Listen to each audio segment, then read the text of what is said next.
Greetings again. This is gonna be part two. I forgot a couple stuff. Remember that guy, Louis? What is it called? Pasteur.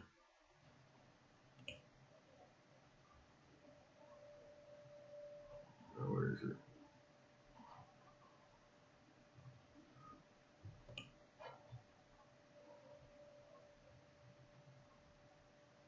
Well, so this Pasteur guy right here.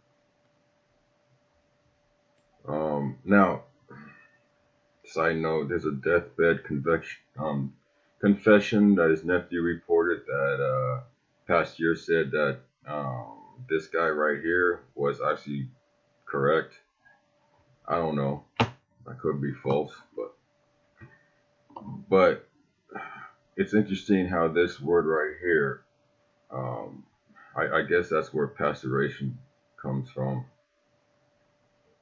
You know, So like our milk, orange juice, whatever, it's always pasteurized. Why? We have hand sanitizer, um, shit like that. You know,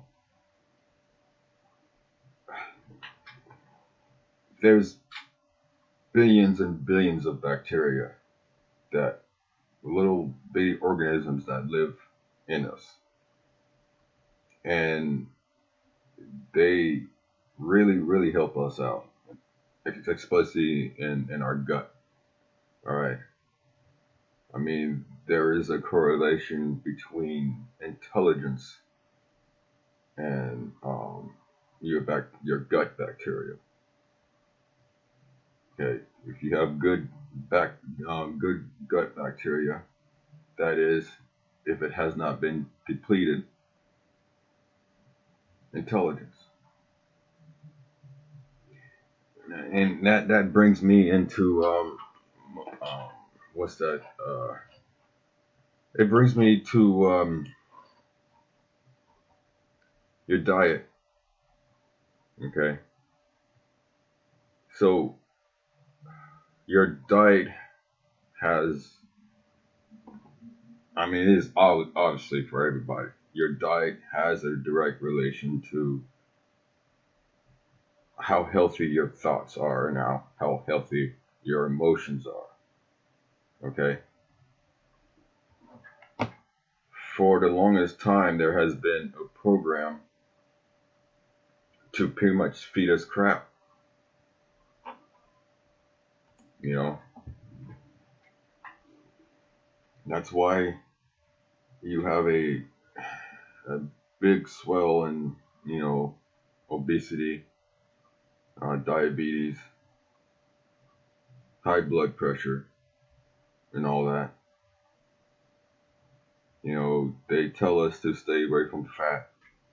They tell us to stay away from cholesterol. They tell us to stay away from salt. But salt is interesting, where aligned with melanin, which we all have, that so water follows salt, and applied with the melanin, the water molecules, okay, they split, and in that process, oxygen is produced. Okay, so that's produced throughout the bloodstream. Okay, so this program of feeding us crap and all that, it suggests that they do not want people to think clear.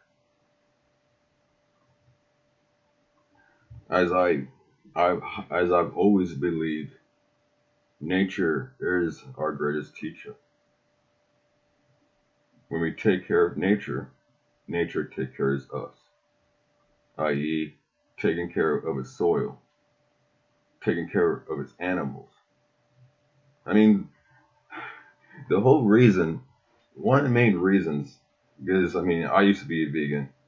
One of the main reasons is it's an ethical belief. Um, and I could see that because all these animals, you know, they live in a very harsh environments. All right, they're jam packed together. They are being shot with all these um, antibacterial shit. Okay, so the bacteria in the animal is depleted, of which we need, and plus they're suffering through stress. Those stress hormones get inside the meat.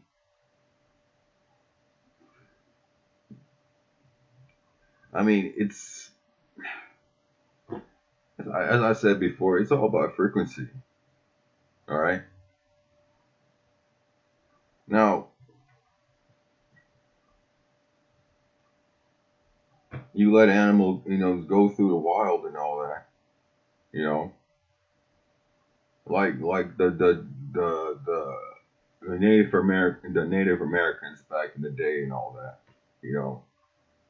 Once they killed the animal and all that, they showed gratitude to whatever their animal spirit is, or the great spirit. They showed gratitude, and they used the whole animal. All right, that animal right there they used would naturally be beneficial to the body. Same thing with plants, fruits and vegetables. You know, the same way we kill animals and all that. I mean, we mass produce fruits and vegetables on depleted soil. Those fruits and vegetables and all that, they don't have the nutrient density they had before, like 100 years ago, 70 years ago. We are slowly deteriorating.